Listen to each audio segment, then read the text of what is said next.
할렐루야. 말씀의 삶에 참여하신 우리 모든 분들에게 주님의 은총이 함께 하시기를 간절히 축원합니다. 오늘은 말씀의 삶 네 번째 시간으로 승리를 위한 결단은 과연 무엇일까?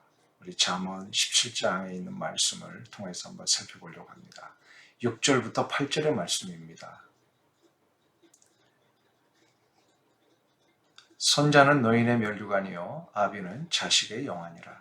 지나친 말을 하는 것도 미련한 자에게 합당하지 아니하거든 하물며 거짓말을 하는 것이 존귀한 자에게 합당하겠느냐. 뇌물은 그 임자가 보기에 보석 같은즉 그가 어디로 향하든지 형통하게 하느니라. 인생을 비유한다면 운동장의 경기와 같다고 할 수 있습니다. 운동장의 경기는 그냥 무조건 뛰어다닌다고 이길 수 있는 것이 아닙니다. 시간의 안배를 할 줄 알아야 되고 상대방의 작전을 뛰어넘는 전략이 필요합니다. 마찬가지로 인생을 승리로 이끌기 위해서는 반드시 인생을 경영하며 승리의 원리와 기준들을 마련해야 합니다. 그 원리와 기준은 인생의 유일한 지침서인 말씀에 있습니다. 그 지침서의 실제적인 방법들을 가르쳐주는 성경이 바로 잠언이라고 할 수 있습니다. 잠언만 잘 숙지하고 새기며 살아도 우리의 인생은 충분히 승리의 경영을 할 수 있습니다. 오늘은 인생의 경영을 승리로 이끄는 법을 몇 가지로 가르쳐주고 있는데요. 그 첫 번째는 바로 가정에서부터 하나님을 섬기는 법을 우리가 가르쳐야 한다라는 말씀입니다. 우리 6절을 한번 다시 보실까요? 손자는 노인의 면류관이요 아비는 자식의 영안이라. 여기서 손자는 자손들을 말하는 것이요 노인은 부모와 손자들을 말하는 것입니다. 손자는 노인의 면류관이라는 뜻은 자손들이 하나님의 말씀에 가르침대로 살아갈 때에 그 부모에게 영광이 된다는 뜻입니다. 성경에서는 자손들을 오직 두 가지 부류로만 그 인생의 승리 여부를 구별합니다. 하나님의 말씀대로 사는 자손이냐 아니면 하나님의 말씀에 법도를 버리고 자기가 원하는 대로 사는 자손이냐입니다. 하나님의 말씀대로 살지 않고 자신의 뜻대로 사는 자는 아무리 세상적으로 잘되고 번영해 나가는 것처럼 보이지만 결국 그것은 부모의 부끄러움이 됩니다.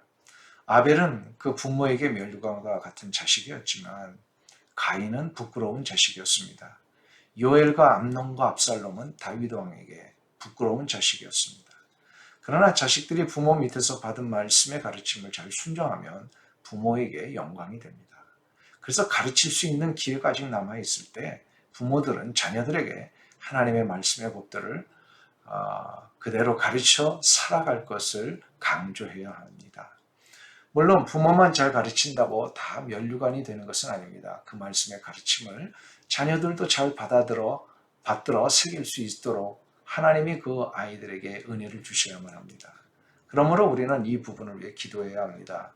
최선을 다해서 가르친 말씀을 아이들이 받을 수 있도록 저들의 마음을 하나님께서 열어주시고 기경해 달라고 기도해야 합니다.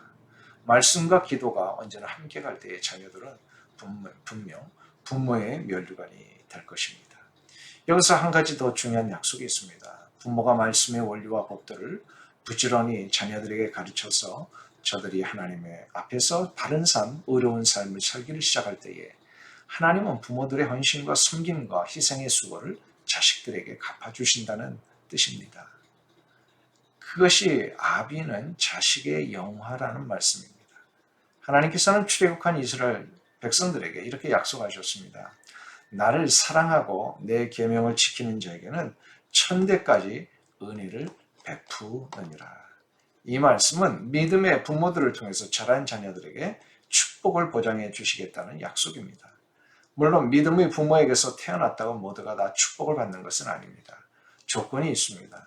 그 믿음의 부모의 말씀에 가르침대로 믿음의 길을 그대로 걸어갈 때 축복하신다는 뜻입니다. 이런 예는 성경에 수도 없이 나옵니다. 아담과 하와의 믿음 때문에 셋이 복을 받았습니다. 노아의 믿음 때문에 셈과 야벳이 복을 받았습니다. 다윗의 믿음 때문에 솔로몬이 복을 받았습니다. 요나단의 헌신과 희생 때문에 무비보셋이 복을 받았습니다. 부모의 믿음과 헌신, 희생과 섬김을 하나님은 기억하셔서 그 수고를 믿음의 자녀들에게 갚아주십니다. 이 은혜가 여러분에게 일어나시기를 축원합니다.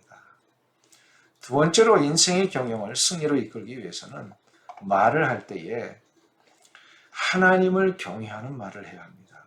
우리 7절을 보시면 지나친 말을 하는 것도 미련한 자에게 합당하지 아니하거든 하물며 거짓말을 하는 것이 존귀한 자에게 합당하겠느냐. 여기서 지나친 말이란 원어적으로 보면 넘치는 말, 과한 말이란 뜻입니다. 미련한 자란 하나님을 무시하는 자를 의미합니다. 지나친 말을 하는 것도 미련한 자에게 합당하지 아니한다는 말씀은 하나님을 무시하는 자가 겉으로는 하나님의 말을 하는 것처럼 연극한다는 뜻입니다. 이것은 하나님의 이름을 망령되이 일컫는 것을 말합니다. 이런 것의 구체적인 예가 성경에 나옵니다. 마태복음 4장에 보면 마귀가 예수님을 광야에서 시험할 때 이렇게 말을 했습니다. 내가 만일 하나님의 아들이거든. 이 말은 겉으로 하나님의 아들로 인정하는 것처럼 보이지만 결코 하나님의 아들로 예수님을 인정하는 말이 아닙니다. 때문에 예수님은 이 마귀의 시험을 단호하게 물리치셨습니다. 사도행전 16장에 보면 바울과 실라가 빌립보 성에서 기도하러 가는 중에 신들린 여자아이가 점을 쳐주고 있는 것을 보게 됩니다. 그런데 이 아이가 바울과 신라를 쫓아 다니면서 이렇게 소리를 지릅니다. 이 사람들은 지극히 높은 하나님의 종으로서 구원의 길을 너에게 전하는 자라. 이것은 귀신 마귀가 진정 하나님을 높이며 바울과 신라의 구원의 역사를 찬양한 것이 아니라 복음의 역사를 방해하고 괴롭힌 것을 말합니다. 이 때문에 바울이 아예 그 귀신을 쫓아버렸습니다. 우리 주변에도 보면 세상에서 죄악된 생활을 계속하는 사람들이 복음을 증거한다면 그것은 도리어 하나님의 이름을 망령되게 하는 것입니다. 오래전의 일인데요. 한국의 방송에서 하나님을 믿는 자들의 생활을 희화화하면서 코미디의 주제로 하나님의 이름을 함부로 부르는 자들을 보았습니다. 이것은 하나님의 이름을 망령되이 부르는 것입니다. 하나님이 가장 싫어하는 모습이 이런 것입니다. 우리는 어느 상황 어떤 처지에서도 하나님을 두려워하며 하나님을 경외하는 말을 해야 합니다. 이런 문제에 빠지지 않기 위해서는 우리가 적극적으로 해야 할 것이 있습니다. 바로 정직한 말을 하는 것입니다. 하나님을 섬기며 믿음의 길을 가는 자들에게는 반드시 정직한 말이 나와야 합니다. 왜일까요? 그의 말을 통해 하나님의 이 세상 앞에 보여지기 때문입니다. 그러므로 우리 성도들은 우리의 말을 통해 하나님을 보여주는 자임을 잊지 말고 날마다 하나님을 경외하는 말, 하나님이 영광 받으시는 말, 하나님이 이 세상에서 우리를 어떻게 인도하고 계시는지 그것을 보여주는 말을 해야 할 것입니다.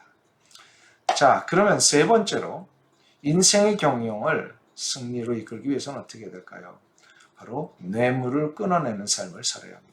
8절을 보시면 뇌물은 그 임자가 보기에 보석 같은즉 그가 어디로 향하든지 형통하게 하느니라. 이 말씀을 잘못 해석하면 뇌물이 우리의 삶을 형통케 한다는 것처럼 이해할 수 있습니다. 그러나 이것은 그런 뜻이 아닙니다. 뇌물을 주어서는 안 된다는 뜻입니다. 뇌물의 임자는 뇌물을 받는 자를 말합니다. 보석이란 탐욕을 일으키는 보석입니다. 형통이라고 하는 것은 잘 된다는 뜻이 아니라 의도적으로 일을 성사시킨다는 뜻입니다. 이 구절을 다시금 그래서 해석하면 뇌물을 받은 자는 그 뇌물이 탐욕을 일으키는 보석이 되어서 모든 일의 판단과 결정을 뇌물 바친 자를 위해 의도적으로 일을 성사시킨다는 뜻입니다. 뇌물은 판단을 흐리게 합니다. 뇌물은 하나님이 살아계심을 못 보게 만듭니다. 뇌물은 그래서 죄입니다. 하나님은 뇌물을 금하셨습니다. 공직에 있는 자, 일을 결정한 자리에 있는 자들이 뇌물 앞에 눈이 어두워 정당한 길을 가지 못하고 사람의 눈을 속이며 법대로 처리하지 못하는 사회는 그래서 언제나 망하게 됩니다. 이것은 하나님을 두려워하는 마음이 사라질 때 일어납니다. 뇌물은 죄입니다. 죄에 한번 매이면 망하게 됩니다. 뇌물을 끊어내고 내 삶의 모든 것을 말씀의 법도대로 하나님이 정해놓으신 정직과 질서의 삶으로 나아갈 때에 하나님은 그것을 기뻐하시고 하나님이 원하시는 형통의 길을 인도하십니다.